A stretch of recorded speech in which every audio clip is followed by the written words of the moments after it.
Es war einmal vor wenigen Jahren, da ist der Schmitz noch Rad gefahren.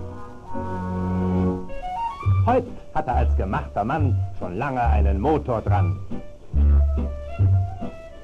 Auch raucht er nicht mehr Ahornblätter und hat vorm Fenster nicht mehr Bretter.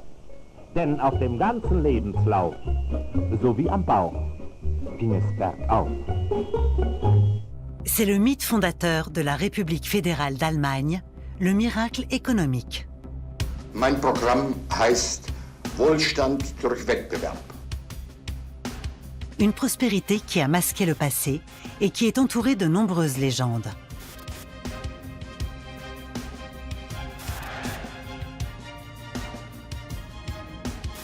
L'Allemagne était-elle exsangue en 1945, l'année zéro?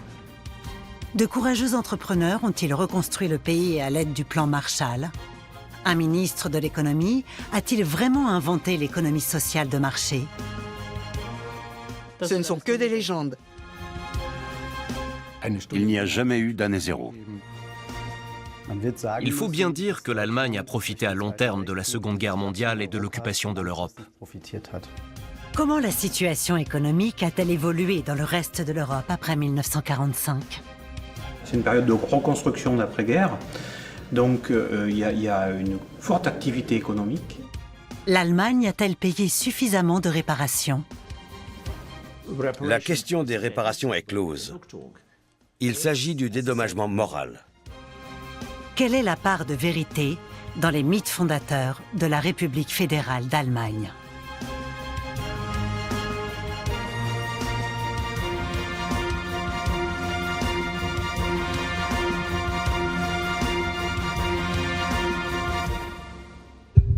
Ce sont des images qui ont marqué notre mémoire collective.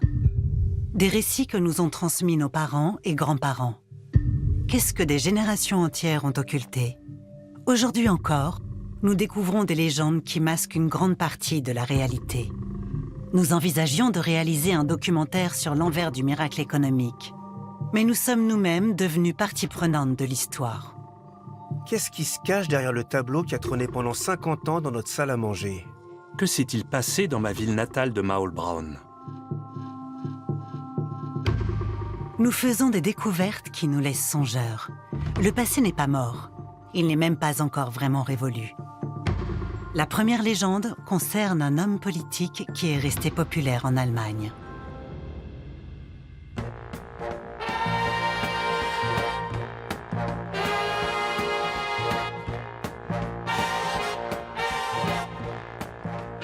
Ludwig Erhard est considéré comme le père du miracle économique. Der mit der Zigarre hat wie Fuchs weiß Verdienst daran, dass mit 4 Rädern an der Karre er in die Zukunft planen kann.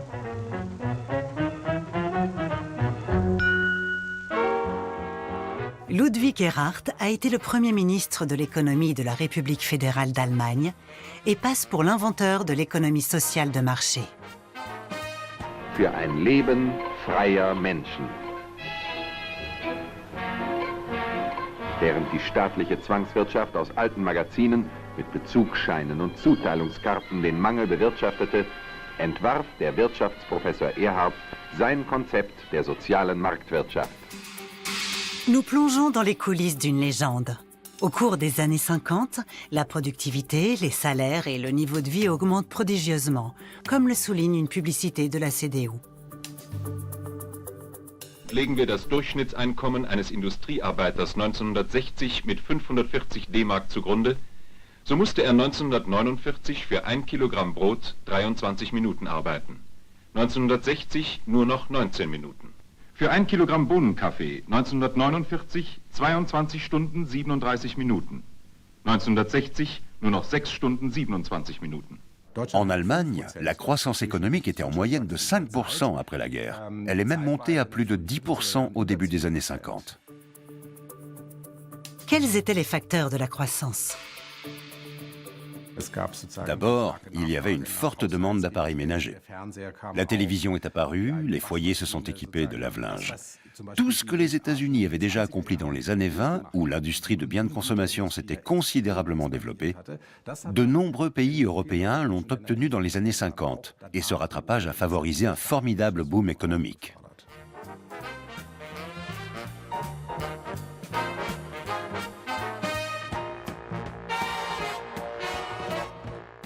Puis l'internationalisation a été cruciale pour l'industrie allemande. On pouvait de nouveau exporter. On a également réalisé de très bons investissements qui ont pesé dans la balance. Enfin, la RFA disposait d'un grand réservoir de main-d'œuvre qui soutenait fortement son économie, parce qu'il y avait un afflux important d'immigrés de la zone d'occupation soviétique et d'autres pays d'Europe de l'Est. Tous ces facteurs ont rendu possible le miracle économique. L'homme au cigare en fait son étendard. Man kennt die Gärtner seiner Pflege, den Erhard mit der festen Hand. Aujourd'hui encore, tous les Allemands pensent vivre dans une économie sociale de marché.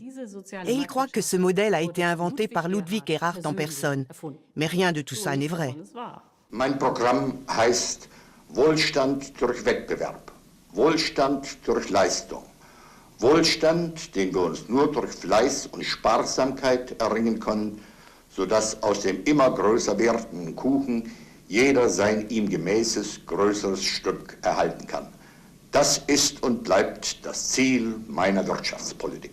En réalité, la politique économique de Ludwig Erhard est inspirée par l'économiste Alfred Müller-Armack. Müller-Armack est une personnalité intéressante. Il a conseillé le régime nazi et publié des ouvrages dès 1933, lorsqu'il est devenu membre du Parti national-socialiste. Il a fait l'apologie du fascisme italien et de sa politique économique étatiste, qu'il a en quelque sorte proposé comme modèle au pouvoir nazi.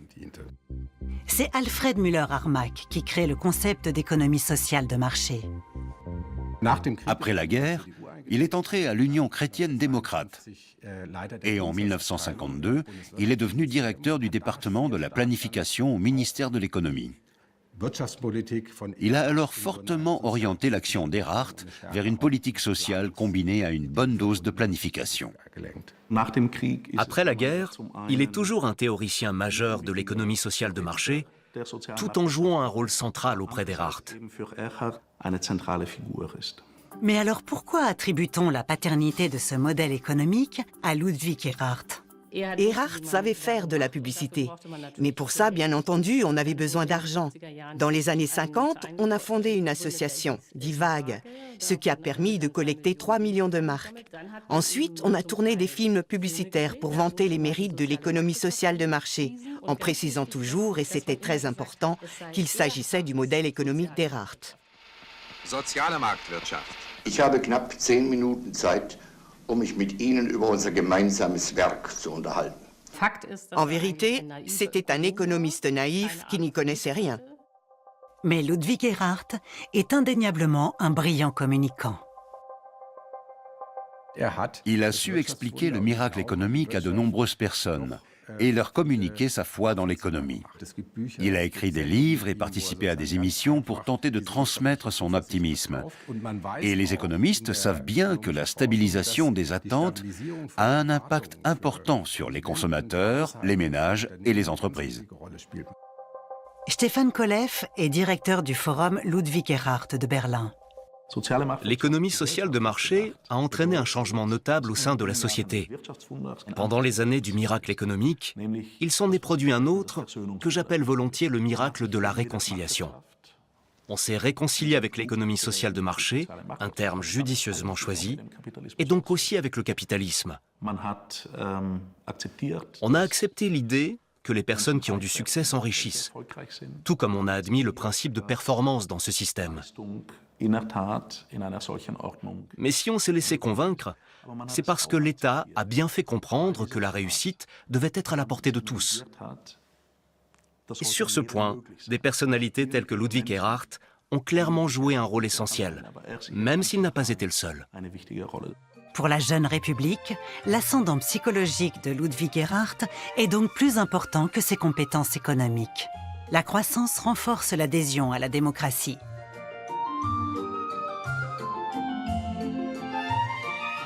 L'industrie automobile devient le secteur clé du pays et le fondement de sa prospérité au cours des décennies suivantes.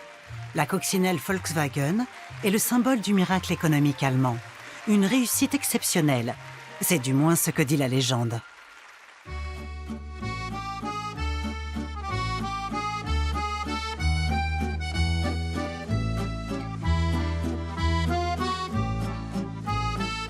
Nous sommes en Dordogne, en route avec Frédéric Dubois, spécialiste en voitures anciennes.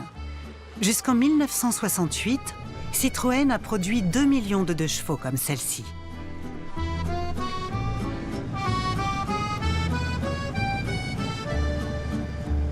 La 2 chevaux a été bien sûr un véhicule de suite l'après-guerre et a permis à nombre de, comme c'était le véhicule le moins cher du marché, a permis à un nombre de personnes de pouvoir accéder à l'automobile.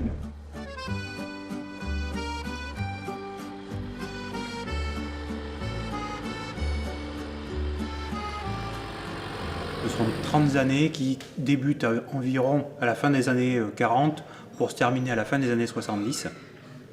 C'est une période, on l'appelle la Trente Glorieuses parce que c'est une période de plein emploi, c'est une période de reconstruction d'après-guerre. Donc il y a une forte activité économique. Le miracle économique allemand n'est-il donc pas un phénomène isolé ?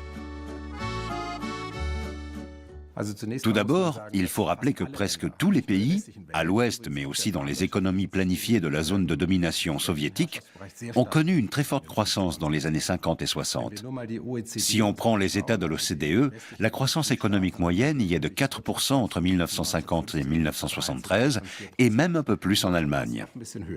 Entre 1950 et 1973, le produit intérieur brut de la RFA et de l'Italie croît en moyenne de 5%. Celui de l'Espagne de 5,8% et celui de la France de 4,1%. Il y a un processus de rattrapage par rapport aux États-Unis et à la Grande-Bretagne, où l'activité économique est désormais moins dynamique.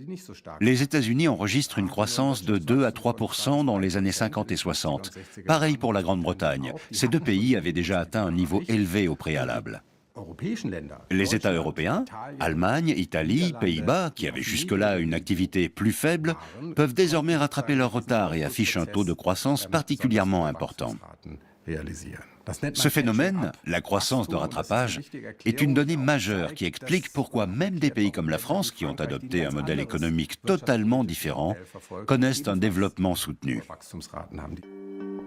À Allas-les-Mines, en Dordogne, la famille de Christelle Boom a créé un musée de souvenirs personnels. Son père est un collectionneur passionné, notamment de voitures.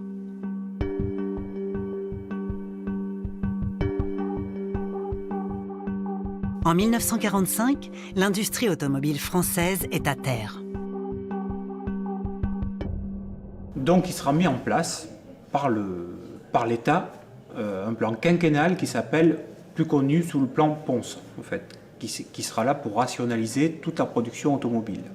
Pour la reconstruction de l'industrie automobile, le gouvernement mise sur l'économie planifiée et les grandes entreprises. Le plus grand des constructeurs du pays, Renault, est même nationalisé. Louis Renault a été accusé de collaboration avec l'occupant, collaboration bien sûr industrielle, hein, pas de collaboration avec les nazis, hein, mais il y a bien d'autres entreprises qui ont été accusées aussi. Lui a de suite été mis en prison et il est mort un mois après en prison. Donc l'entreprise a été nationalisée 3 mois après son décès. Renault ne tarde pas à produire à nouveau pour l'exportation. Die Pariser Renault-Werke zeigten ihren 18 PS Kleinwagen mit Heckmotor. L'avantage de la nationalisation, c'est que Renault a été propulsé au rang de constructeur numéro 1 français, avec justement la petite 4 chevaux qui a été très populaire. Hein. Les Français ont choisi une voie radicalement différente. Ils ont mis en place la planification. Ils ont nationalisé des pans entiers de l'industrie, mais aussi les banques et une partie des compagnies d'assurance. Et ils ont centralisé toutes les décisions économiques à Paris. Pourtant, malgré l'intervention massive de l'État, la France a connu une croissance aussi forte que l'Allemagne. C'est la 4 chevaux Renault, première voiture d'après-guerre produite par la régie Renault. Le slogan à l'époque était 4 places, 4 chevaux, 4 portes, 6 litres au 100, 424 000 francs. La 4 chevaux est une voiture moderne pour son époque, vu que c'est une conception tout à fait nouvelle. La forme de la voiture correspond à des formes américaines ici, vraiment en réduction, hein, des américaines des années 40. Jusqu'en 1960, la Renault 4 chevaux se vend à plus d'1 million d'exemplaires. La Peugeot 203 rencontre elle aussi un grand succès, grâce à la planification de l'État, à une technologie innovante et à l'aide américaine. Les principales innovations venaient aussi des embouttissages des tôles, grâce à des presses américaines, notamment Peugeot qui s'était rééquipé de machines-outils américaines après-guerre à bas prix, parce que suite à l'effort de guerre qu'il y avait eu aux États-Unis, ils regorgeaient de machines dont ils ne savaient plus quoi faire. La France n'est pas le seul pays à connaître un boom de la motorisation. L'Espagne produit la Seat 600 sous licence de Fiat, l'Italie a la Fiat 500 et la Vespa. Der Schlager der Motorroller, die Vespa der italienischen Firma Piaggio. À ce jour, il s'en est vendu 19 millions d'exemplaires. En RDA aussi, l'économie croît, mais au cours des années 50, elle ralentit parce qu'elle est amarrée à l'Union soviétique. Le miracle économique est donc un phénomène européen indépendant du système en place, même si de nombreuses légendes disent autre chose.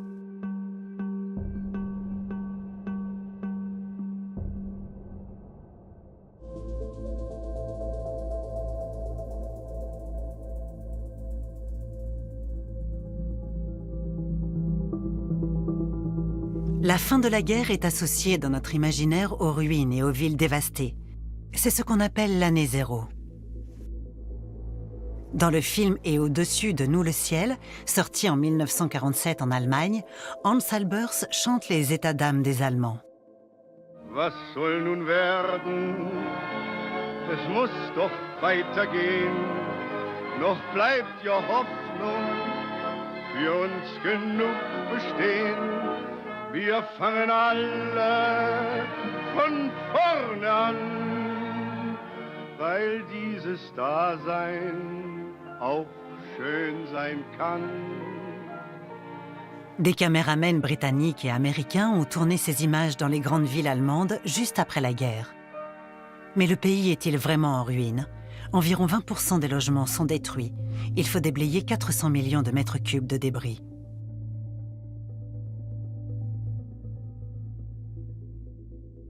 Les images des décombres étaient évidemment ancrées dans les esprits.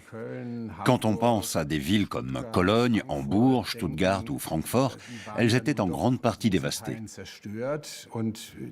Aux actualités, on montrait des vues aériennes de ces métropoles ravagées, ce qui donnait effectivement l'impression que l'Allemagne était en ruine.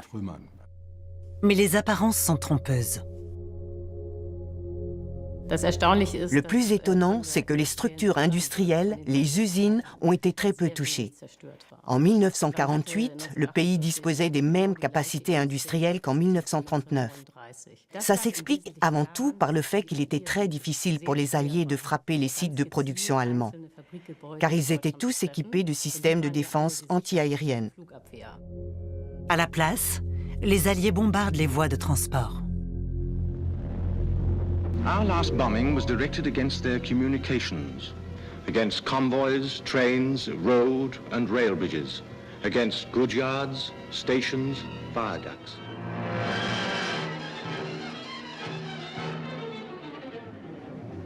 We not only smashed up the towns, but smashed up the links between the towns. En 1945, on s'est retrouvé dans cette situation singulière où les bâtiments industriels étaient intacts, tout comme les mines de charbon dans la Ruhr. Sauf que ça ne servait à rien. On ne pouvait plus transporter les marchandises vu que toutes les voies ferrées étaient détruites. Mais dès qu'elles ont été réparées, et ça a été relativement rapide, l'économie allemande est repartie. Quand on y regarde de plus près, on s'aperçoit que le capital matériel de nombreuses entreprises n'a été que très peu, voire pas du tout endommagé. L'image d'une Allemagne en ruine n'est donc pas tout à fait juste d'un point de vue économique, et on a pu retrouver le niveau de performance qu'on avait connu au cours des années précédentes. Eine Nachricht, die den Fortschritt der Ankurbelung, die Belebung der Wirtschaft deutlich unterstreicht: Opel produziert wieder. Trotz aller Schwierigkeiten der Materialbeschaffung ist in den Rüsselheimer Werken der serienmäßige Bau des 1,5 Tonnen Lastwagens Opel Blitz angelaufen. En 1946, la production a déjà pratiquement atteint la moitié du niveau d'avant-guerre. Il n'y a pas eu d'année zéro pour l'industrie, mais le concept remplit une fonction psychologique importante. Ça a aidé beaucoup d'Allemands à tirer un trait sur le passé. L'année zéro signifie qu'on n'en est plus au même stade qu'auparavant. Tout est fini et on prend un nouveau départ. Ça a peut-être un impact positif sur le plan psychologique, mais bien évidemment, l'aspect négatif, c'est qu'on ne s'est plus penché sur son propre passé, ni sur son éventuelle responsabilité. Nous sommes les descendants de cette génération. Si nous avons profité du travail de reconstruction qu'elle a accompli, nous avons aussi hérité d'un double fardeau historique. 6 millions de Juifs ont été assassinés au nom de l'Allemagne et un grand nombre d'Allemands ont acclamé Hitler. Dans l'immédiate après-guerre, le refoulement de ces crimes devient un poids historique supplémentaire.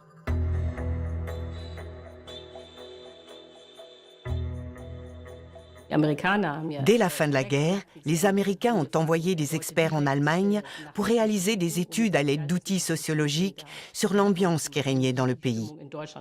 Et les résultats sont à la fois impressionnants et troublants, parce que l'ensemble de ces chercheurs ont fait le même constat. Tous les Allemands se voyaient comme des victimes. Absolument aucun d'eux n'avait le sentiment d'avoir pris part personnellement à la folie de la Seconde Guerre mondiale et de la Shoah. Et les Alliés veulent dénazifier l'Allemagne, ce qu'une grande partie de la population juge inacceptable. Un reportage de 1955 exprime clairement ce sentiment. Dann kamen diese Bogen, auf denen peinliche Fragen gestellt wurden, und es begannen die endlosen Spruchkammerverfahren, die Hunderttausende zu Bürgern zweiter Klasse stempelten. Après la guerre, les Allemands se considèrent eux-mêmes comme des victimes. C'est un phénomène psychologique qui se manifeste très souvent dans ce genre de situation où l'on fait l'objet de reproches qui peuvent être justifiés. On tente de se poser en victime, même si ça n'a rien à voir avec la réalité historique.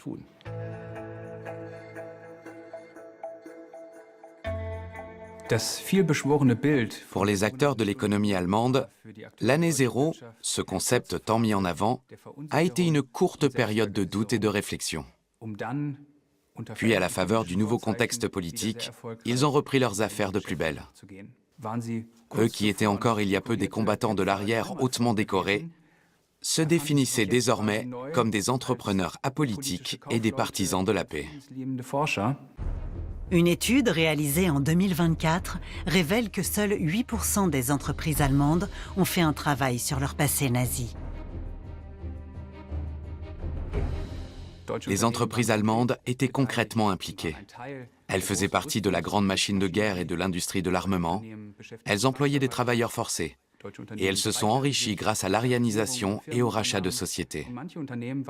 Certaines d'entre elles se sont même rendues directement complices de l'extermination de millions de juifs et autres victimes du nazisme. Donc non seulement les entreprises allemandes, petites et grandes, ont soutenu la politique économique du régime nazi, mais elles ont aussi servi ses objectifs idéologiques. Nous nous penchons sur l'histoire de certaines petites et moyennes entreprises, l'épine dorsale de l'économie allemande. Quels bénéfices ont-elles tirés de la guerre? Et comment ont-elles appréhendé leur implication dans le régime nazi après 1945?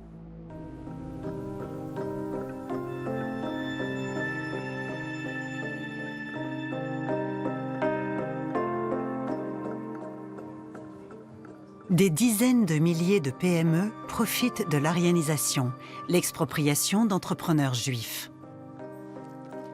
La société Bilstein, basée à Altenförde, aujourd'hui Ennepetal, en est un exemple. Dans la brochure publiée en hommage à son président Hans Bilstein dans les années 60, on peut lire La parenthèse nazie de 1933 à 1945, la dictature politique, la Seconde Guerre mondiale, l'effondrement total sont des phases historiques qui ont exigé une grande force de caractère, un courage exemplaire et un sens aigu des responsabilités de la part d'un chef d'entreprise aux idées libérales. C'est l'image classique que les industriels donnent d'eux-mêmes dans beaucoup de chroniques de l'époque. Ils se sont bien conduits sous l'ère nazie, mais aussi durant la période de reconstruction. Ils aiment mettre en avant une certaine continuité dans leur comportement. Aujourd'hui, la firme s'appelle ThyssenKrupp Bilstein et compte environ 4000 salariés dans le monde. Pendant de nombreuses décennies, elle était spécialisée dans la fabrication de crics et d'amortisseurs. Hans Bilstein apparaît comme une figure de proue du miracle économique allemand. Hans Bilstein était un entrepreneur qui jouissait d'une excellente réputation dans notre ville. Avec tout ce que je sais sur lui, je pense qu'on ne peut rien lui reprocher. Des documents issus des archives de Vienne donnent une toute autre impression. En 1938, Hans Bilstein se porte acquéreur d'une entreprise juive concurrente qui produit également des crics hydrauliques.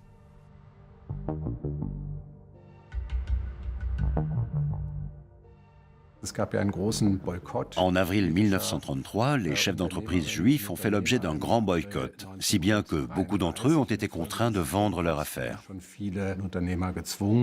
Autrement dit, une grande partie de l'aryanisation a eu lieu à la faveur du vide juridique qui a prévalu en 1933 et au cours des années suivantes. Et en 1938, la question a été réglée de manière précise par la législation du Reich. Hans Bilstein justifie sa candidature à l'achat de la société en affirmant être un fournisseur important de la Wehrmacht. Pour cette dernière, je dois réaliser des commandes substantielles. Le propriétaire, Wilhelm Silberstein, vendrait... Pour des raisons évidentes.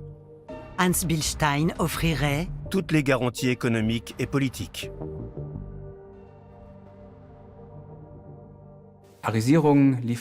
Voilà comment les choses se passaient en général. Les opérations d'aryanisation étaient présentées comme des ventes normales. Mais en réalité, les autorités politiques exerçaient une énorme pression, de sorte que les entreprises étaient souvent vendues en dessous du prix du marché et que les propriétaires juifs devaient accepter de lourdes pertes financières.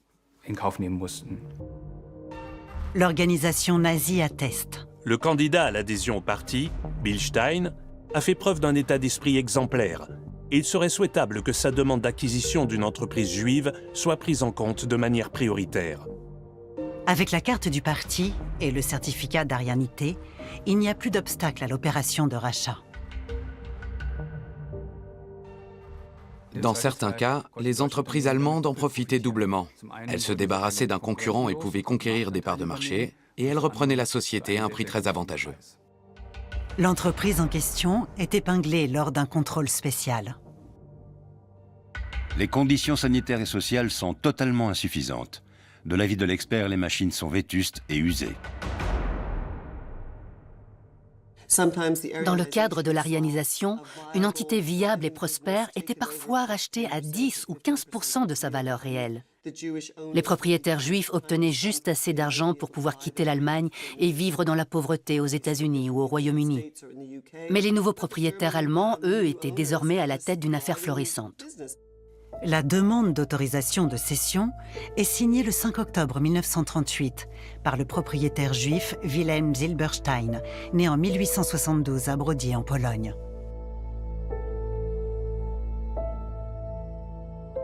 Deux semaines plus tard, Hans Bilstein achète son usine de machines pour 50 000 Reichsmark.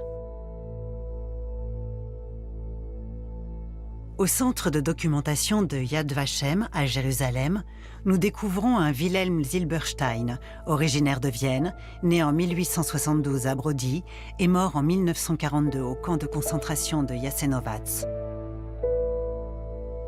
Il s'agit sans doute de l'homme qui a été exproprié. Ils ont fait main basse sur le patrimoine juif. Ils se sont emparés d'œuvres d'art, d'actions et d'obligations.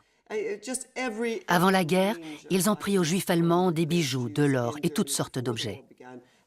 Et bien sûr, lorsque l'Holocauste a commencé, les Juifs ont été dépossédés de tout. On leur a tout volé, y compris leur existence. En 1938-1939, le budget du Reich est composé à environ 10% des recettes de l'aryanisation.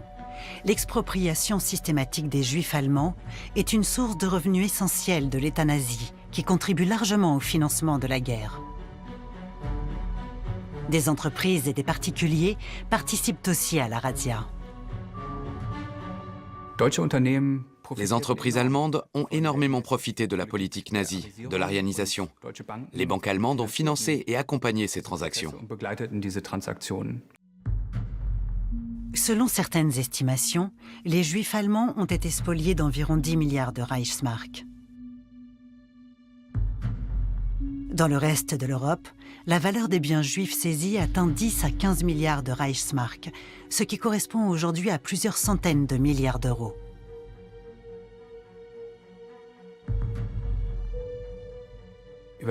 Pendant des décennies, l'aryanisation n'a pas été considérée comme une injustice nazie. Les bénéficiaires, c'est-à-dire des entreprises allemandes, ont mis en avant la légalité des actes de vente et argué qu'ils avaient été des acheteurs de bonne foi. Dans la chronique de la société Bilstein, il n'est pas fait mention de l'aryanisation ni des commandes de la Wehrmacht.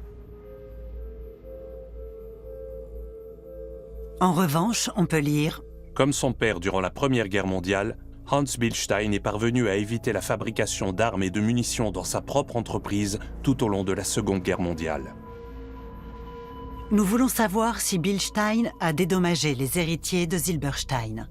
Nous écrivons au propriétaire actuel de l'entreprise pour l'informer de ce que nous savons et lui demander une interview. En attendant une réponse, nous poursuivons nos recherches.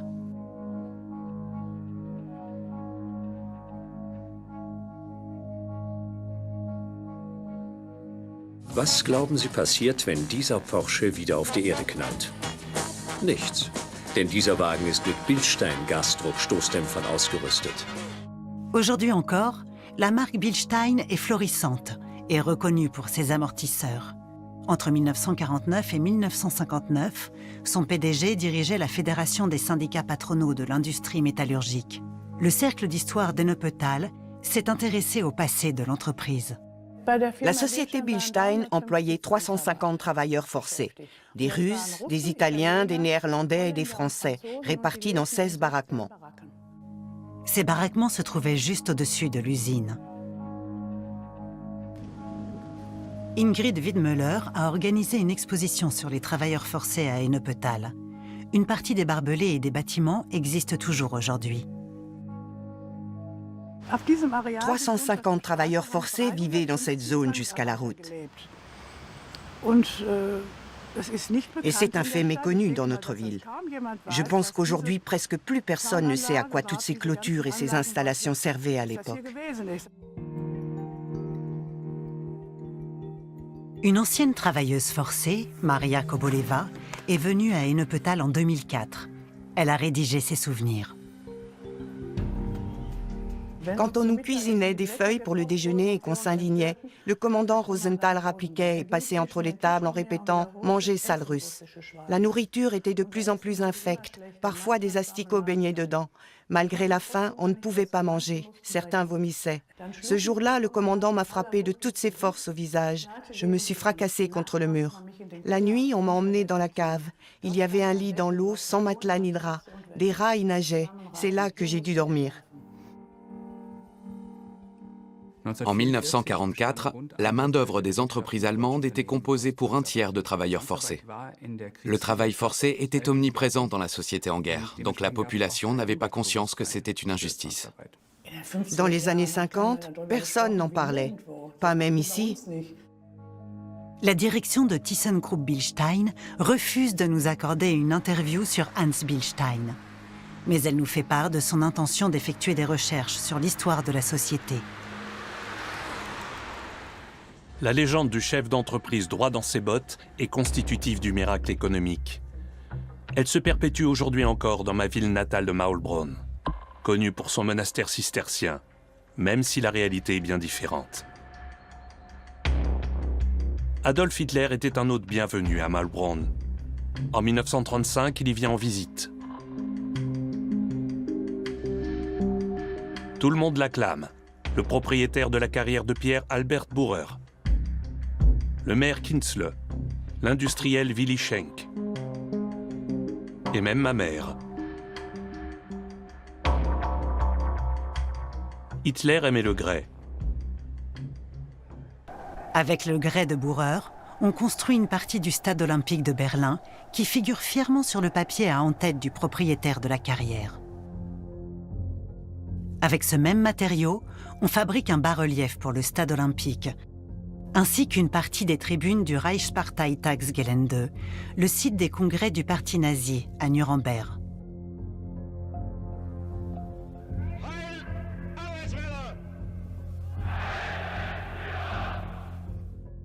Albert Bührer est entré dès 1931 au parti nazi et on le décrit comme un membre extrêmement fanatique et zélé.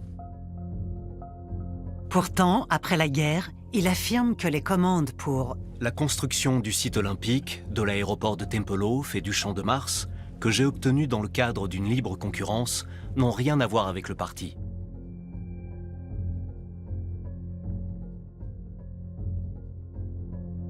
Albert Bührer offre à la mairie de Maulbronn un aigle royal enserrant une croix gammée. Ce dernier s'y trouve toujours aujourd'hui.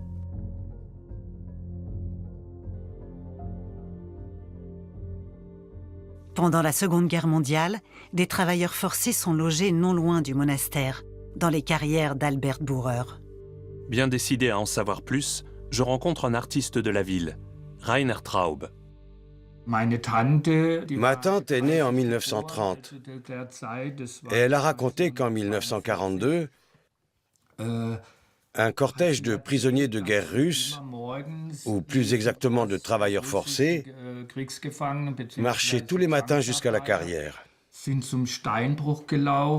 Et d'après elle, c'était terrible à voir. Ils étaient à moitié morts de faim, maigres et brinque-ballants. On n'avait pas le droit de leur parler, encore moins de leur donner à manger, même si on avait pitié d'eux. Il était clair que les Russes n'étaient pas considérés comme des êtres humains. Elle disait que c'était un spectacle horrible et que la manière dont on traitait ces personnes était effroyable.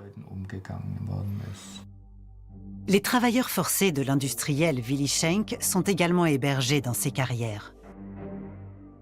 Dans ces fonderies, Willy Schenk fabrique des pièces à la fois légères et robustes pour les moteurs d'avion de la Luftwaffe.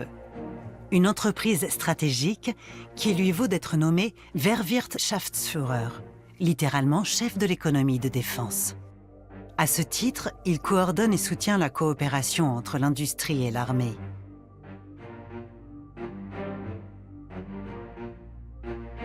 Dans son bureau, sous le portrait de son père, trône fièrement une photo de sa rencontre avec Hitler à Maulbronn.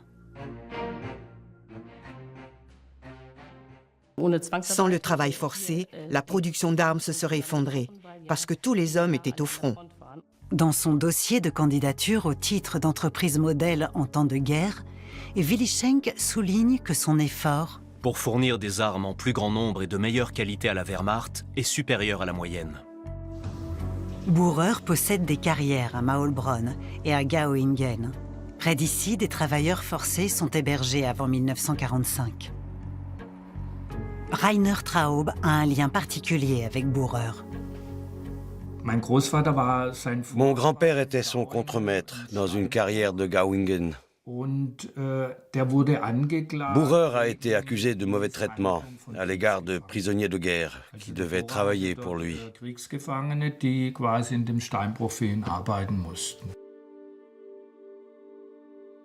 Les travailleurs forcés venaient entre autres de France et d'Union soviétique.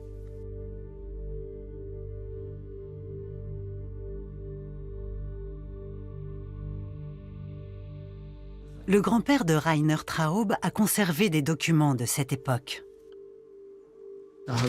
J'ai encore une liste qui indique ce que les travailleurs recevaient. C'était de véritables forçats parce qu'ils devaient effectuer un travail physique pénible dans la carrière.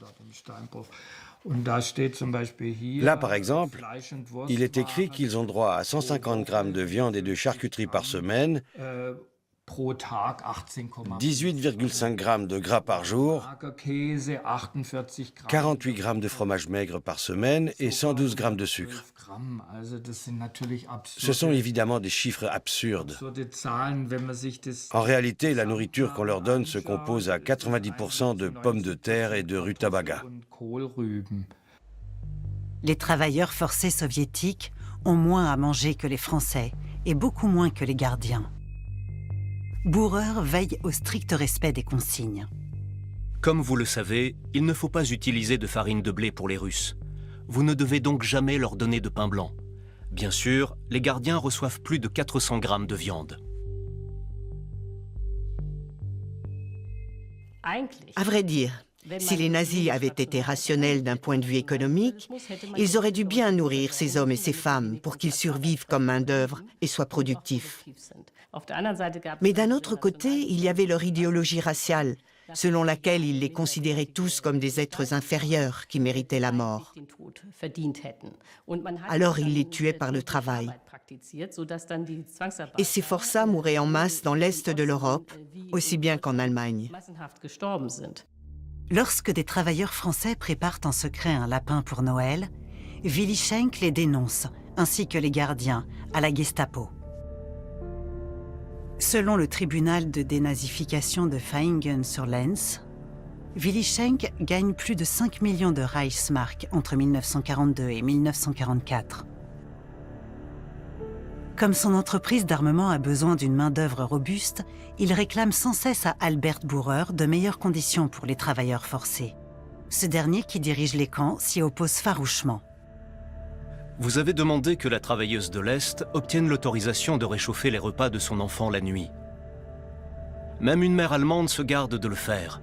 Il n'y a qu'une mère dégénérée, asociale et au tempérament maladif pour formuler un tel souhait.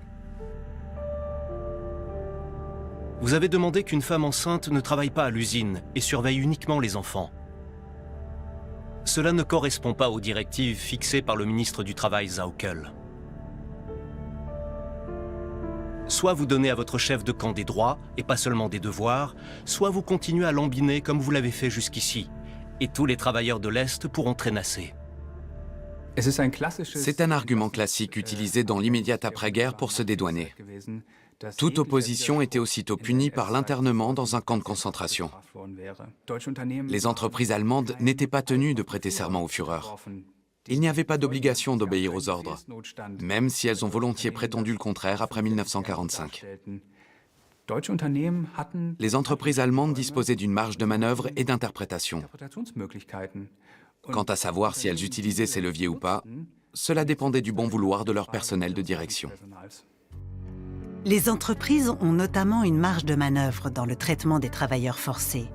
Au cours de la Seconde Guerre mondiale, ces derniers sont près de 13 millions sur le territoire allemand et autant dans les zones occupées. Ils doivent trimer jusqu'à 72 heures par semaine. La rémunération est soumise à une réglementation raciste. Dans une mine de la Ruhr, les ouvriers allemands touchent plus de 8 Reichsmark par jour, les travailleurs de l'Est 1,86 Reichsmark et les prisonniers de guerre soviétiques 40 Pfennig. Quant aux détenus des camps de concentration, ils ne sont pas payés du tout. Le travail forcé existe dans d'autres pays, mais l'Allemagne nazie traite particulièrement mal ces forçats. Environ 3 millions d'entre eux ne retourneront jamais chez eux. Au cimetière de Maulbronn, une plaque commémorative rend hommage à 20 travailleurs forcés décédés. À la fin de la guerre, Bauer et Schenk sont arrêtés par les Alliés. Dans la chronique de l'entreprise, on peut lire: Les ténèbres du désespoir semblaient s'être abattues sur nous lorsque Willy Schenk et d'autres hommes clés de l'industrie allemande ont dû prendre le chemin d'un camp d'internement.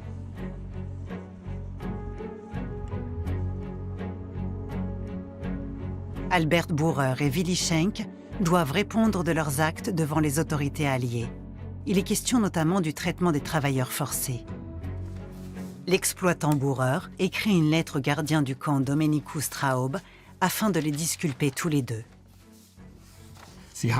En l'espace de quelques mois, ils sont parvenus à transformer plus de 50 prisonniers de guerre russes affamés et squelettiques en hommes vigoureux, joyeux et en bonne santé. C'est Bührer qui a écrit cette lettre pour se blanchir.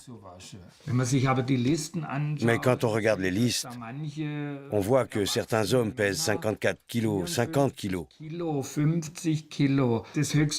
poids le plus élevé est de 68 kilos. Ce sont des adultes qui mesurent peut-être 1,80 m. C'est complètement aberrant. Donc ce qui est écrit dans cette lettre n'est pas vrai. Un tribunal de dénazification déclare Willy Schenck patron d'une entreprise d'armement et Albert Bührer, propriétaire d'une carrière de pierre, complice du nazisme. Bührer est condamné à une amende de 2000 Reichsmark. Schenck en est exonéré au motif qu'il a déjà été sanctionné par le démantèlement de ses usines. À la fin de la guerre, les troupes américaines dynamitent la croix gammée du Reichsparteitagsgelände de Nuremberg, le site des congrès du parti nazi. À la mairie de Maulbronn, on ne retire que la croix gammée de la sculpture offerte par Albert Bührer. L'aigle reste accroché au mur. Albert Bührer et Willy Schenck sont toujours citoyens d'honneur de Maulbronn. Dans l'immédiate après-guerre et au cours des décennies suivantes, la question du dédommagement des travailleurs forcés se heurtait à l'idée que le travail forcé n'était pas une injustice nazie. Bien sûr, les entreprises ont largement esquivé toute cette thématique du travail forcé, ou n'ont pas du tout voulu l'aborder, parce que c'était une zone d'ombre dans leur passé et qu'elles ne souhaitaient évidemment pas payer de dommages et intérêts. Il faudra attendre le début des années 2000 pour que l'on commence à parler de l'indemnisation du travail forcé. Sa valeur est estimée à environ 116 milliards d'euros. Une fondation allemande a versé 5 milliards de dommages et intérêts. À Maulbronn, je souhaite parler aux familles Schenck et Bührer, mais elles refusent de m'accorder un entretien.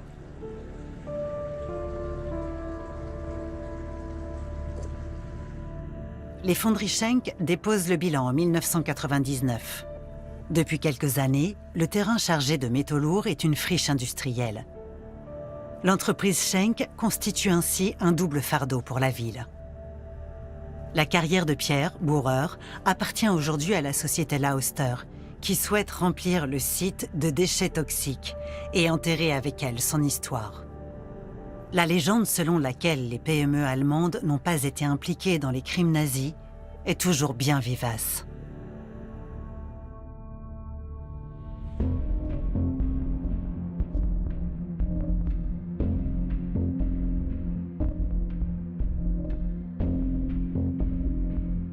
Dans la brochure de l'entreprise Schenck, on dit des années d'après-guerre.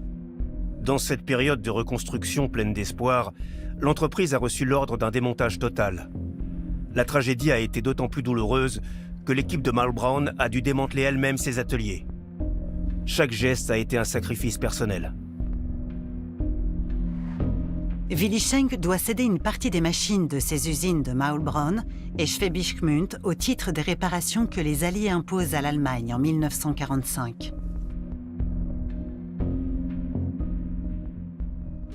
Auch in den Vereinigten Aluminiumwerken in Töging in der amerikanischen Zone soll demontiert werden. In ganz Unterbayern heulten die Fabriksirenen, als die ersten Demontagearbeiter die Anlagen betraten. Es wurde trotzdem demontiert. Il s'agit là encore d'une légende du miracle économique allemand. On a d'abord démantelé l'Allemagne avant de la reconstruire avec le plan Marshall. En Allemagne de l'Ouest, les démontages ont été minimes. Au total, 4% des capacités industrielles ont été démantelées, avant qu'on mette le holà, parce qu'on s'est rendu compte qu'il y avait la guerre froide. Dans la zone d'occupation soviétique, la situation est tout autre. L'URSS prend à la future RDA des produits et des installations industrielles pour une valeur d'environ 55 milliards de marks. Tout n'a pas été réutilisé. On ne peut évidemment pas démonter une usine et la reconstruire ailleurs sans avoir les connaissances nécessaires. Les équipements étaient entassés sur des kilomètres, quelque part sur la voie ferrée, et là, ils rouillaient. Pour les vieilles industries de l'Est de l'Allemagne, c'était extrêmement préoccupant, d'autant qu'elles étaient désormais privées de leurs débouchés à l'Ouest. En Allemagne de l'Ouest, les entreprises peuvent reprendre leur production à plus petite échelle dès la fin de la guerre. Les actualités allemandes donnent à voir de belles réussites. Das Emaillierwerk in Fulda stellt aus nutzlos gewordenen Stahlhelmen nützliche Siebe her. En 1946, à Munich, le premier salon de l'exportation de Bavière est organisé dans l'ancienne maison de l'art allemand créée par les nazis. Dans la zone britannique, les autorités lancent la reconstruction des usines Volkswagen. Le prototype de la coccinelle est né ici durant la période nazie. À présent, l'armée britannique commande 20 000 véhicules.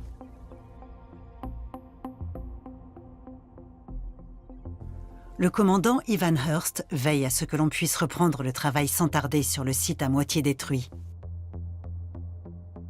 On est bien loin d'un démontage industriel. Un autre mythe du miracle économique qui n'est pas tout à fait vrai.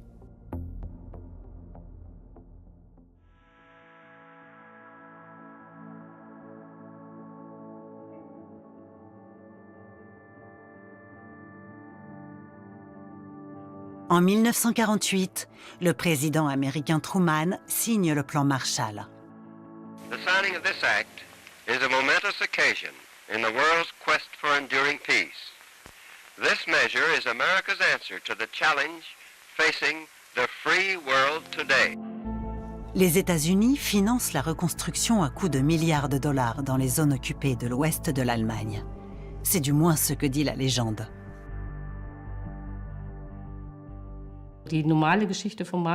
Voici ce qu'on dit généralement à propos du plan Marshall.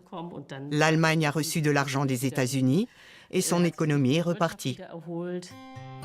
Mais le programme de rétablissement européen, comme s'appelle officiellement le plan Marshall, fonctionne autrement. Sur les 14 milliards de dollars débloqués pour ce programme, l'Allemagne en reçoit seulement 1,4 milliard, la Grande-Bretagne 3,5 milliards, la France 2,8 et l'Italie 1,5. Le gouvernement américain verse les fonds prévus pour l'Allemagne de l'Ouest à ses propres agriculteurs et industriels. Et ces derniers livrent des produits alimentaires, du coton et des machines à l'Allemagne. Mais les clients allemands ne paient pas les fournisseurs américains. Ils s'acquittent auprès de l'établissement de crédit pour la reconstruction qui accorde les prêts importants du plan Marshall. Les impôts alimentent le budget fédéral et Bonn rembourse plus tard les Américains.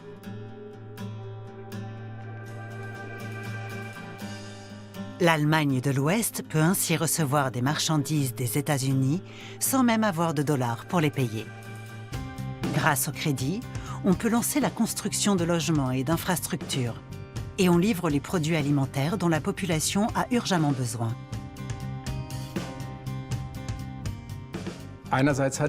D'abord, les États-Unis avaient d'importantes surcapacités de production après la guerre et ils voulaient tout naturellement exporter leurs biens. Il y avait donc un intérêt commercial immédiat. Ensuite, il y avait un enjeu politique. On cherchait à s'attacher les États européens. On voulait introduire l'économie de marché pour concurrencer le système planifié de l'Union soviétique. Enfin, on souhaitait imposer certaines réformes. Le plan Marshall est accompagné d'une grande campagne publicitaire, et ce pour une bonne raison. La dimension psychologique est selon moi nettement plus importante. Les gens ont compris qu'il n'y avait pas qu'un seul État hégémonique, l'Union soviétique, qui voulait engloutir l'Allemagne de l'Ouest et peut-être même d'autres pays. Il existait aussi une autre grande puissance qui semblait prête à instaurer ici un autre ordre. Le plan Marshall n'est donc pas un cadeau. Contrairement à d'autres pays européens, la RFA doit rembourser les emprunts américains avec les deniers publics. En fin de compte, les Allemands de l'Ouest financent eux-mêmes les crédits du plan Marshall. Mais qu'en est-il des dettes du Troisième Reich? Dans le cadre de l'accord de Londres de 1953, la République fédérale obtient la réduction de moitié de ses dettes et l'ajournement de toutes les réparations, ce qui lui permet d'aborder les années 50 sans être grevé de charges. Il faut bien avoir à l'esprit que le revenu national de la RFA s'élevait à 50 milliards de marks en 1950. On voit bien que si on avait réclamé le total des réparations à l'Allemagne, ça aurait eu de lourdes conséquences. Le pays aurait eu un très gros fardeau sur les épaules, ce qui aurait sûrement nui à ses performances économiques. On savait avec l'expérience de l'entre-deux-guerres qu'il ne pouvait rien en sortir de bon. Voilà pourquoi de nombreux pays ont renoncé à ces réparations. C'est la grande réussite de l'accord de Londres. Après avoir obtenu des crédits avantageux et l'annulation d'une partie des dettes, on a encore besoin d'une monnaie forte. Et selon la légende, un seul homme peut y pourvoir.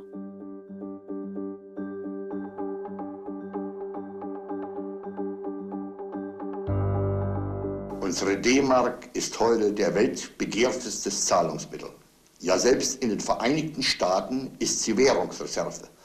Unsere D-Mark ist so gut wie Gold. Ludwig Erhard est considéré comme le père du Deutschmark. On dit que le premier ministre de l'économie du gouvernement de Konrad Adenauer a élaboré et mis en œuvre la réforme monétaire. Pourtant, en y regardant de plus près, on se rend compte qu'il n'a absolument pas participé au lancement de la nouvelle monnaie. Après l'effondrement du pays en 1945, le marché noir est florissant. Le marché noir a explosé pour la simple et bonne raison que les prix ne reflétaient plus du tout la forte demande, ni l'offre insuffisante.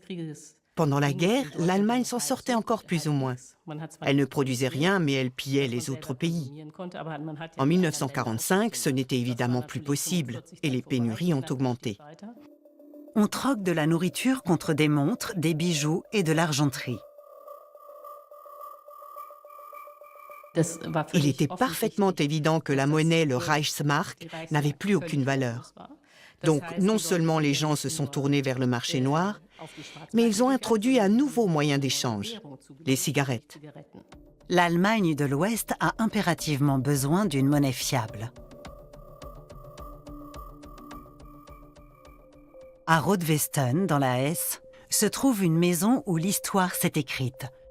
Le musée de la réforme monétaire de 1948. C'est ici, dans la Hausposen, que le gouverneur militaire américain envoie 10 experts financiers allemands. Ludwig Erhard n'est pas présent. Le 20 avril, à Bad Homburg, ces messieurs sont montés dans un bus. Les vitres étaient occultées par de la peinture blanche. Derrière le chauffeur, une toile de tente était même tendue pour qu'ils ne sachent pas où on les emmenait. Et leur première surprise a été de voir qu'en plus des gens qu'ils connaissaient, du personnel est monté dans le car. Il y avait là un coiffeur, un cuisinier et des secrétaires. Même les gardiens ne savent pas ce qui se passe derrière cette clôture. L'Assemblée devait se tenir dans le secret le plus strict. Alors le général Clay a expliqué au commandant qu'il avait besoin d'un bâtiment pour interner pendant un certain temps des nazis qui attendaient leur procès.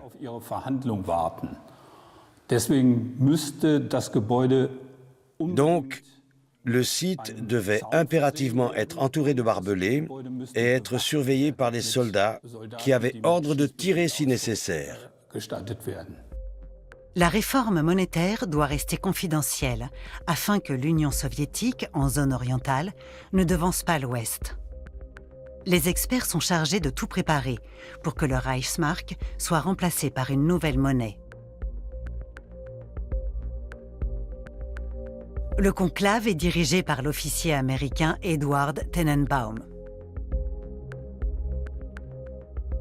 Le responsable de la réforme monétaire en Allemagne de l'Ouest était Edward Tenenbaum, une sorte de génie. Cet économiste de 26 ans veut dévaluer fortement le Reichsmark, même si les Allemands de l'Ouest vont perdre une grande partie de leur argent. Les experts restent 7 semaines à Rotwesten. Les Allemands ne sont pas d'accord avec le projet draconien d'Edward Tenenbaum et tentent de le contrecarrer.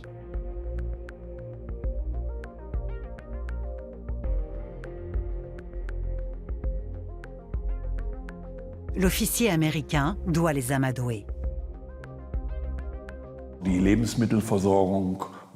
La nourriture qu'on servait aux participants était vraiment excellente. Et c'est une des raisons qui explique qu'ils ont tenu bon pour accomplir la mission qu'on leur avait confiée. Edward Tenenbaum finit par s'imposer. 100 Reichsmark donne droit à 6,50 nouveaux marks. La réforme monétaire a été très dure. L'argent perdait 93,5% de sa valeur et le gouvernement allemand n'aurait jamais pu appliquer cette mesure parce qu'il se serait mis à dos une partie des électeurs. Il n'y avait que les Américains qui pouvaient le faire. Le passage à la nouvelle monnaie se déroule dans le plus grand secret. Les billets de Deutschmark imprimés aux États-Unis sont placés dans 23 000 caisses censées contenir des poignées de porte. De faux documents indiquent qu'il s'agit d'une cargaison à destination de Barcelone. Les caisses sont déchargées à Bremerhaven, l'avant-port de Brême.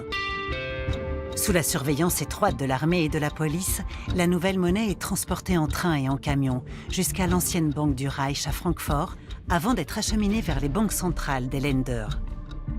La réforme n'est rendue publique que 2 jours avant la mise en circulation de la monnaie. Dann ruft es mit eindringlichen Schlagzeilen Währungsreform.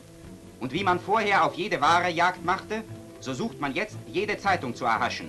Jeder will Einzelheiten wissen, denn diese Maßnahme geht jeden an, ohne Ausnahme. Le Deutschmark est introduit le 20 juin 1948. Chaque Allemand et chaque Allemande reçoit 40 marks. La réforme monétaire est un immense succès.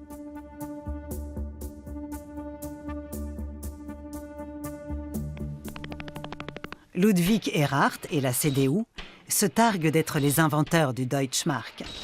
Mais le mérite en revient à quelqu'un d'autre. Toutes les rues qui s'appellent Ludwig Erhard devraient porter le nom d'Edward Tenenbaum. Après la réforme monétaire, ma famille aussi voit sa situation s'améliorer. L'entreprise de construction qui emploie mon père, Gerd Schubauer, a un carnet de commandes bien rempli. Mes parents font construire une maison en 1972. En 2024, nous l'avons vendue et vidée. À cette occasion, nous sommes tombés sur un tableau qui était accroché dans notre séjour depuis 50 ans.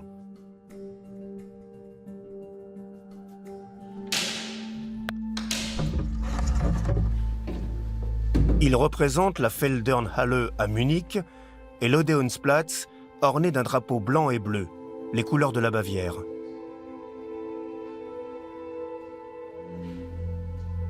Je veux en savoir plus sur cette toile. Sur Internet, je trouve des tableaux qui ressemblent aux miens à s'y méprendre. L'un d'eux, qui a été exposé à la Maison de l'Art allemand en 1939, s'intitule « Le site du 9 novembre ».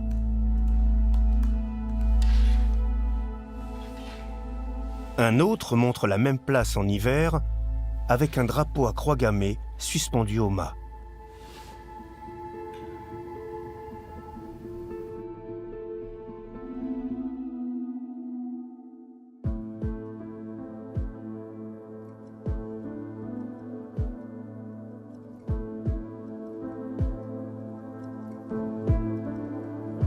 J'entre en contact avec Patrick Young en visio. Il a écrit une biographie du peintre. Erich Merker était un artiste allemand qui a commencé sa carrière dans les années 1920 sous la République de Weimar. Il s'est fait connaître en se spécialisant dans les paysages industriels. Peu de temps après l'arrivée au pouvoir d'Hitler, en 1933, Erich Merker est entré au parti nazi. Il est devenu l'un des plus célèbres peintres du genre sous le Troisième Reich parce que les scènes industrielles occupaient une place particulière dans l'idéologie nazie. Un peintre de paysage industriel. Ça va bien avec un film sur le miracle économique et son histoire. Nous décidons de nous intéresser de plus près à Erich Merker. Environ 80% de ses œuvres figurent des paysages et des villes. Ingénieur civil de formation, il peint depuis les années 20, mais devient célèbre grâce à ses représentations de bâtiments industriels, de vastes chantiers et de vues monumentales qui font écho à la propagande nazie sur les grands travaux. Comme les tableaux du site des congrès du parti à Nuremberg, construits notamment avec le grès des carrières d'Albert Bührer. L'une de ces toiles m'appartient donc, et son passé aussi. Le tableau a été offert à mes parents pour leur mariage en 1966. Je leur ai demandé d'où il venait, et ils m'ont dit que c'était un cadeau d'un ami médecin du village voisin. Mais malheureusement, ils ne savent pas comment lui il l'a eu. Il était accroché pendant 50 ans dans notre séjour. Il nous regardait d'en haut pendant qu'on mangeait, et nous on levait les yeux vers lui en se disant que Munich était une bien belle ville. Et voilà qu'une toute autre histoire se cache derrière cette toile. Alors ces 50 dernières années me donnent un drôle de sentiment. Je me rends à Munich. J'espère trouver des réponses à la maison de l'art où Erich Merker a souvent exposé.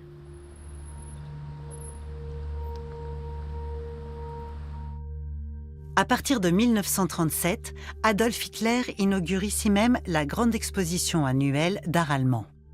Lui, le peintre raté, choisit en personne qui peut y exposer.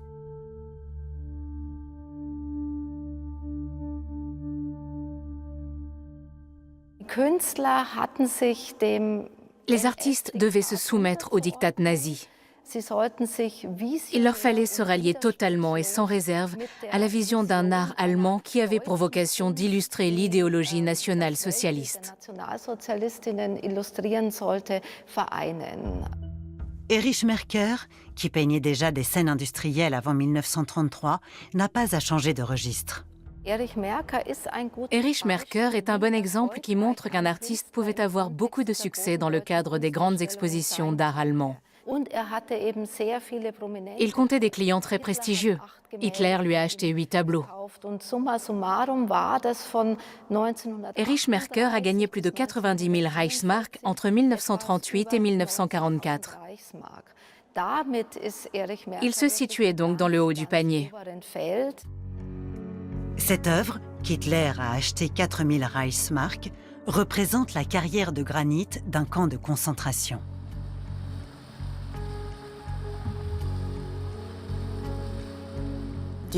Les détenus des camps devaient effectuer un travail extrêmement pénible dans la carrière, avec un minimum de vêtements et d'équipements. Et Merker a été chargé de peindre cette scène. Franchement, je ne trouve pas les mots.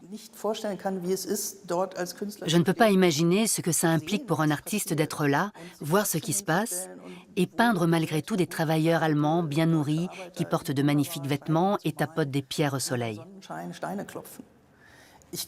Je n'arrive pas à comprendre ce détachement mental, cette dissociation. Mais pourquoi la toile qui représente la Feldherrnhalle est-elle intitulée le site du 9 novembre? Allons voir sur place. C'est à cet endroit que le 9 novembre 1923, un coup d'État d'Hitler a été déjoué par la police bavaroise. Cette tentative de putsch a ensuite été appelée la marche sur la Feldherrnhalle.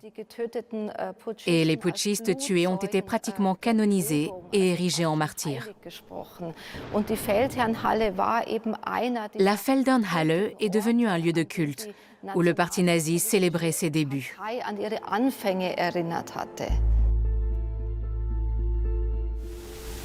Es ist die Mahnung an die ersten Toten unserer Bewegung. Pourquoi Merker choisit-il ce sujet? Tout d'abord, la perspective peut surprendre, parce qu'elle n'a rien de spectaculaire. Quand on connaît l'Odeonsplatz, qui se trouve derrière moi, ou qu'on va 30 mètres plus loin, on voit l'église des Théatins d'un magnifique jaune doré et les dômes verts du Hofgarten. On ne retrouve rien de tout ça sur le tableau. Mercœur a sciemment opté pour cette perspective parce qu'elle montre le site du 9 novembre. À cet angle de la Feldherrnhalle, une plaque rendait hommage aux hommes tombés lors du coup d'État d'Hitler. Elle était flanquée de 2 SS et il fallait faire le salut hitlérien en passant devant. Autrement dit, le sujet central de la peinture n'est pas la belle église, ni le joli parc du Hofgarten, ni la superbe Odeonsplatz, mais le drapeau sous lequel on devine une croix gammée et la plaque commémorative du site du 9 novembre. Mais pourquoi le tableau ne les montre-t-il pas? Et qu'est-il arrivé au peintre Erich Mercœur après 1945?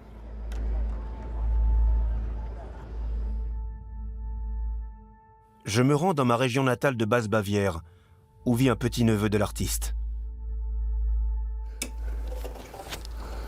Magnus Bauer a hérité de quelques toiles et s'est intéressé de près à Erich Mercœur. Après la guerre, il n'avait plus que son appartement de 2 pièces et ses tableaux. Il ne pouvait payer qu'avec ses toiles qu'il échangeait contre du charbon. En 1948, il y a eu le plan Marshall et la réforme monétaire.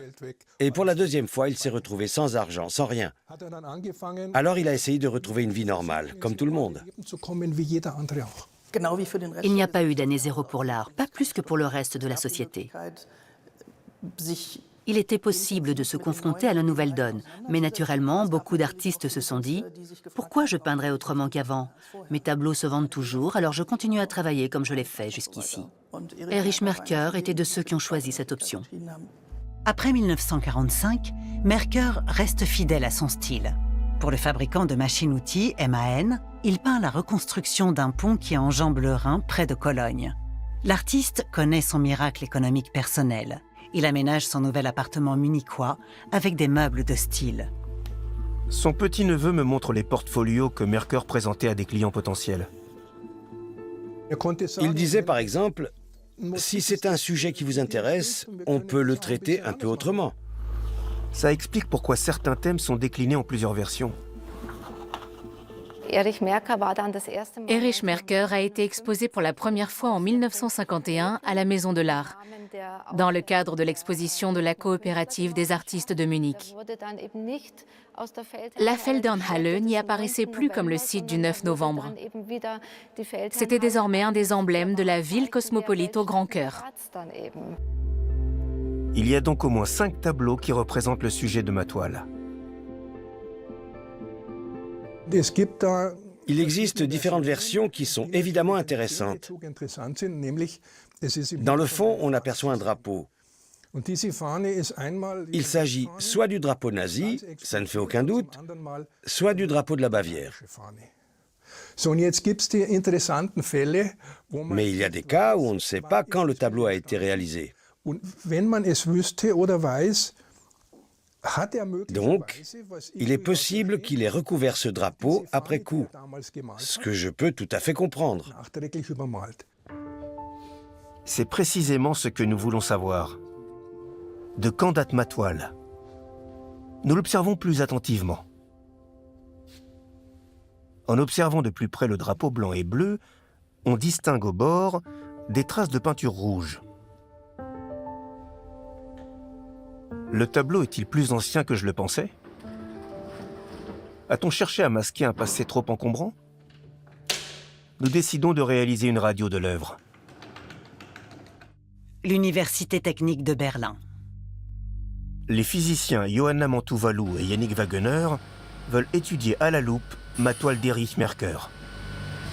À l'aide de la spectrométrie de fluorescence des rayons X, ils examinent les différentes couches du tableau.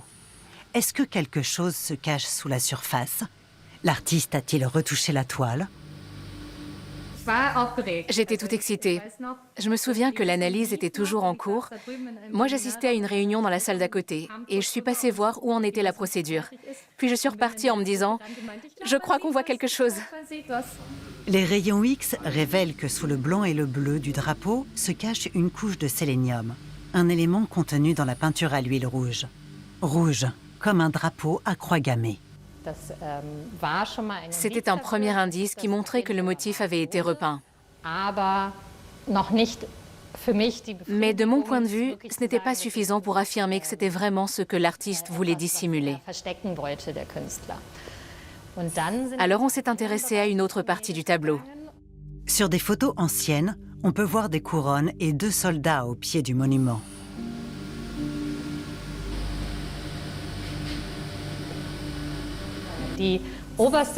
La couche supérieure de peinture est très homogène, dans les tons beige grisâtres. Mais en dessous, on distingue très nettement 2 couronnes, 2 soldats postés là et 2 autres couronnes accrochées au monument qui n'apparaissent plus dans la version actuelle de l'œuvre.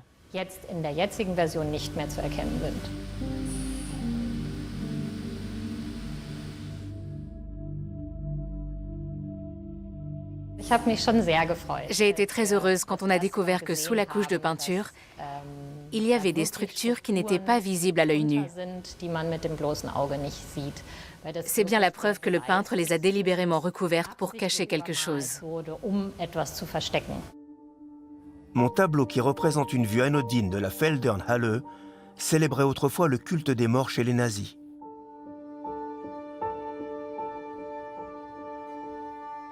La radio 3D a dévoilé un passé gênant qui a été maquillé, mais qui n'en est pas moins bien réel.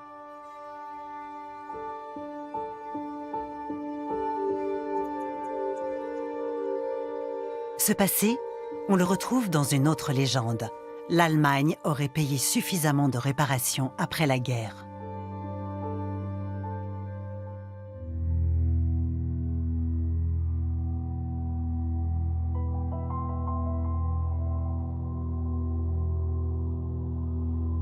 Aujourd'hui encore, la Pologne réclame des dommages et intérêts à la République fédérale. À Varsovie, je rencontre le secrétaire d'État Władysław Bartoszewski. Il m'explique la position du gouvernement polonais en 2024.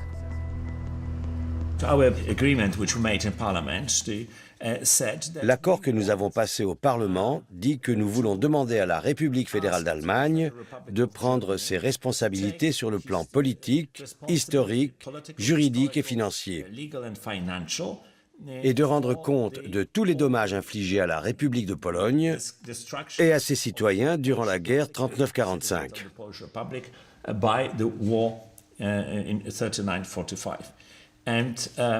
Nous avons déclaré que nous n'avions pas été indemnisés et, comme l'indique expressément l'intitulé de la résolution, nous exigeons des réparations.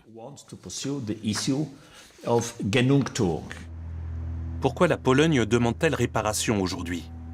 Dans le centre de Varsovie, j'ai rendez-vous avec l'historienne Alexandra Ricci. Elle me montre les dégâts que la guerre a occasionnés dans la capitale polonaise. Ce bâtiment s'appelait le Prudential. À l'époque où il a été construit, en 1931, c'était le 5e plus haut gratte-ciel d'Europe. Et les habitants de Varsovie en étaient très fiers. En 1939, la Pologne a été envahie et Varsovie a été prise. Cette tour est alors devenue l'un des foyers de l'insurrection de la ville. L'immeuble qui était tenu par les Polonais a été pris pour cible par les Allemands. Il a été frappé par un millier d'obus.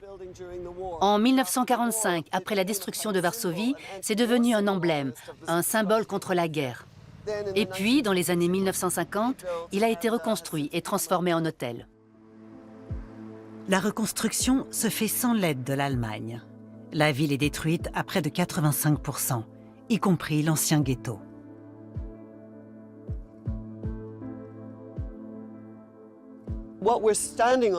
Nous nous trouvons ici dans un gigantesque cimetière. Avant le début de la grande déportation de 1943, plus de 100 000 personnes sont mortes à l'endroit même où nous sommes. Varsovie ne se situe pas sur le front. Les Allemands utilisent les soulèvements polonais comme prétexte pour détruire la ville. Au cours d'une conversation le 1er août 1944, Himmler dit à Hitler: « Cette insurrection qui vient d'éclater est bien ennuyeuse, mais voyons-y une occasion à saisir. » Varsovie fait obstacle à l'expansion allemande vers l'Est depuis des siècles. Alors même si nous rencontrons actuellement quelques difficultés, rasons Varsovie à notre retour. Profitons-en pour détruire complètement cette ville, comme si elle n'avait jamais existé sur Terre.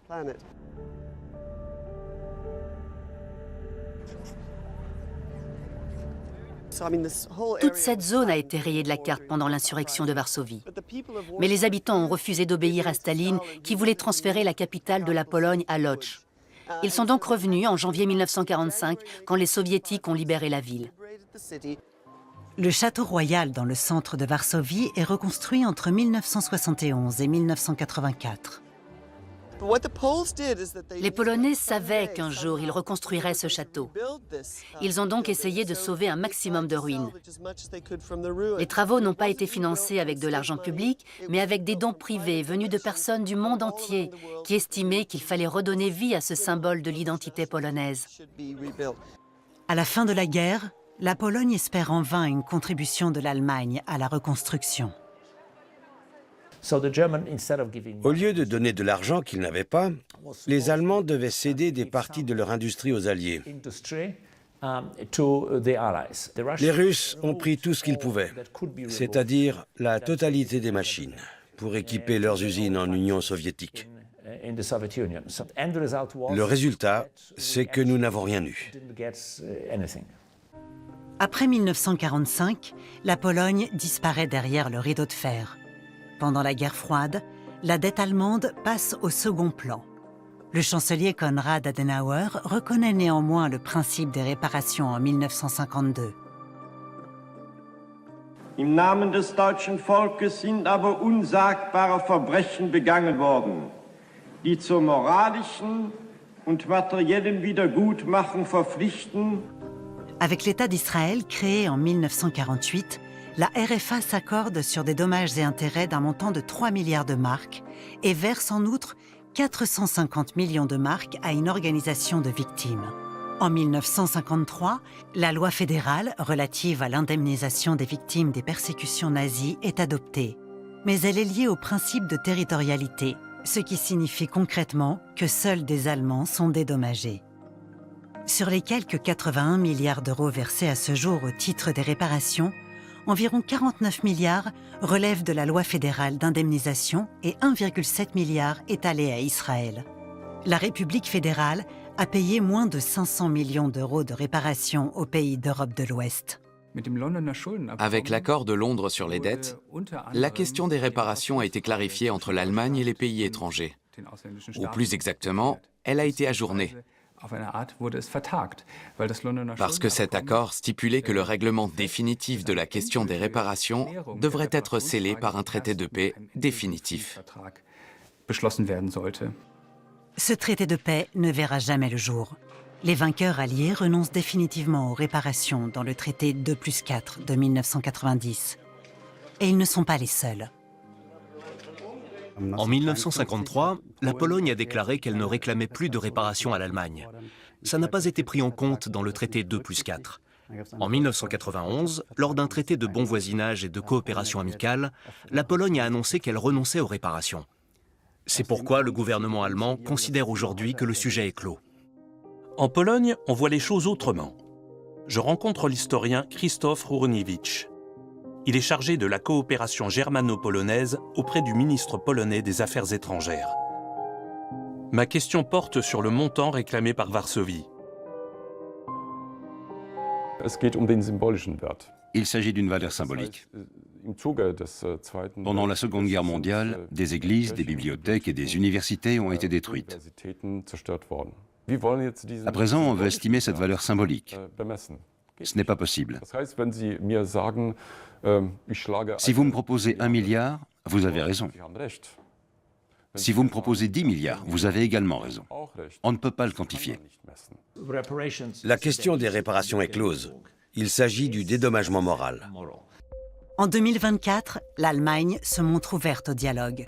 Concrètement, les discussions portent sur l'indemnisation des victimes et la création d'un centre de documentation germano-polonais à Berlin. On commence avec l'histoire, on en vient ensuite à l'éducation et on termine sur l'avenir des relations germano-polonaises. Car il y a ce troisième point, la contribution de l'Allemagne à la politique de défense et de sécurité de la Pologne. C'est ce qui nous intéresse tout particulièrement, au vu de la double guerre en cours derrière la frontière orientale de la Pologne. Apporter plus de sécurité à la Pologne en ces temps incertains, ce serait une véritable réparation.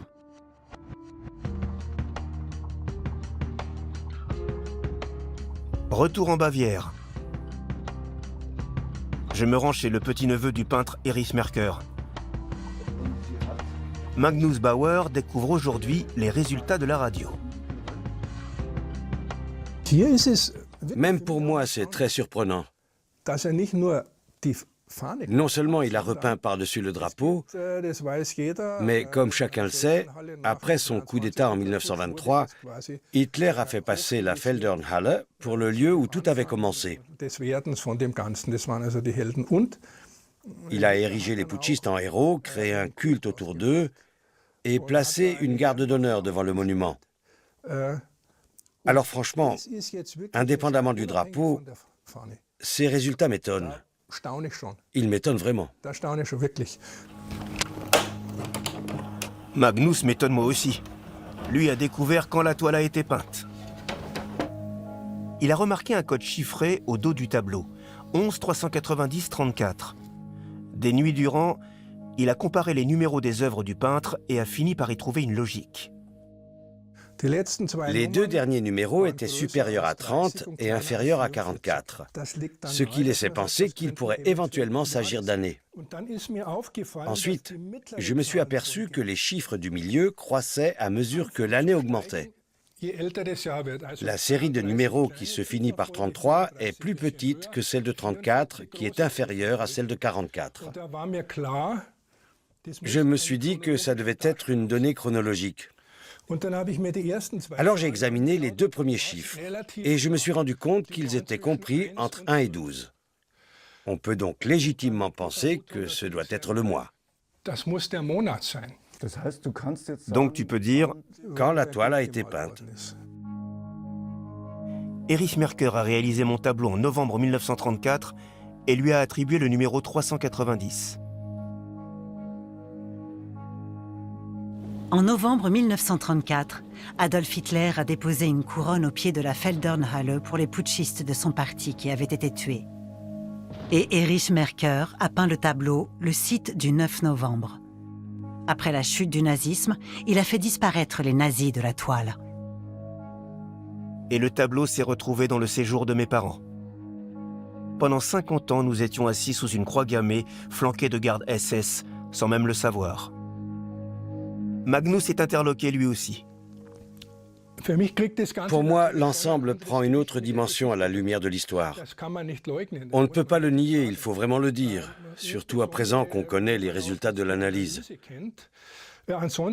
Autrement, pour moi, ça aurait été une belle peinture et un beau point de vue. Je comprends mieux maintenant pourquoi il a choisi cette perspective. Et pourquoi il l'a retouchée plus tard.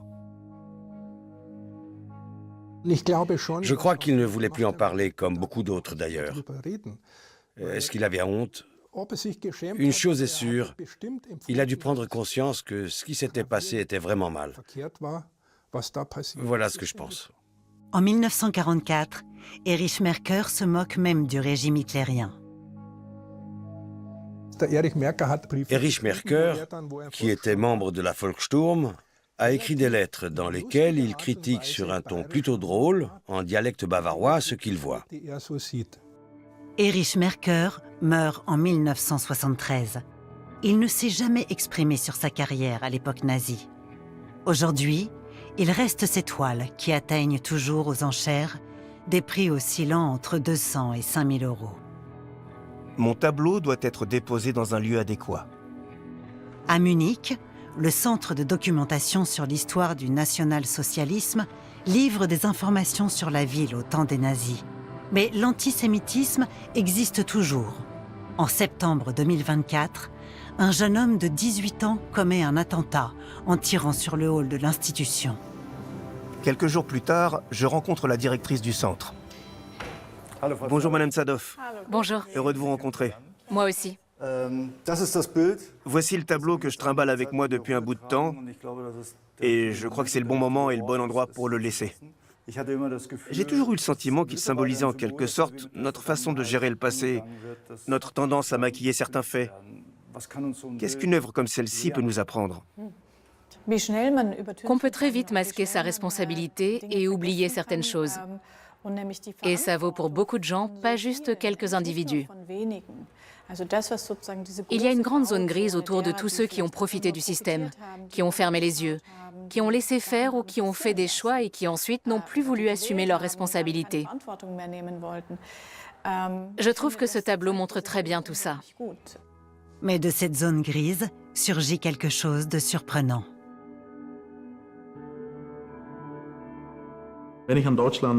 Quand je pense à l'Allemagne dans les premières années d'après-guerre, je vois une société qui est sans doute plus fracturée, plus polarisée sur le plan matériel et idéologique que n'importe quelle autre société au XXe siècle. Le développement économique des années 50 et 60 a largement contribué à faire accepter la démocratie en Allemagne de l'Ouest.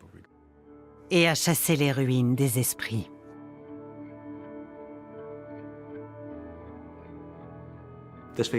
Il ne faudrait peut-être pas employer le terme de miracle économique comme on le fait d'habitude.